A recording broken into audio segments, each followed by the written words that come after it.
खुदावंद यसु मसीह के नाम में आप सबको सलाम। यौनत अलीम रकोकीम का सुर ज़बूर 56 के सरनामे पर हम इस सुर का जिक्र देखते हैं और ये ऐसा सुर है जो सिर्फ ज़बूर 56 के सरनामे पर है।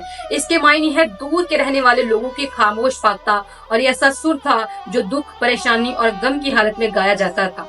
बुजुर्ग दाऊद ने इस सुर पर तब मजमूर गाया जब फिलिस्तीनियों ने घेर लिया था, उन्हें पकड़ लिया था और वो दुश्मनों की गिरफ्त में है। लेकिन उस वक्त वो खुदा के हुजूर इस सुर के जरिए से मदद मांगते हैं और खुदा से कहते हैं कि खुदावंद मेरा भरोसा तुझ पर और तेरे कलाम पर है। वो ना सिर्फ खुदा के हुजूर दुआ करते हैं बल्कि ज़बूर के आखिर में वो कहते हैं कि खुदावंद मैं तेरे हुजूर शुक्रगुजारी की कुर्बानियां गुजरानूंगा। मेरे अजीजों, हकीकी ईमान यही है कि हम ना सिर्फ दुआ करें बल्कि हमारा ये भी ईमान हो कि खुदा हमारी दुआ सुन रहा है और वो हमें जवाब देगा। इसलिए बुजुर्ग दाऊद ना सिर्फ दुआ करते हैं बल्कि वो आखिर में ये कहते हैं कि मैं शुक्रगुजारी की कुर्बानियां गुजरानूंगा, क्योंकि उनका ईमान ये था कि खुदा उनकी दुआ सुन रहा है और उन्हें उनके दुश्मनों से रिहाई देगा। इसलिए अगर आप भी खुदा के हुजूर दुआ कर रहे हैं तो इस बात पर ईमान रखें कि आपका खुदा सुन रहा है और बहुत जल्द आपको जवाब देगा।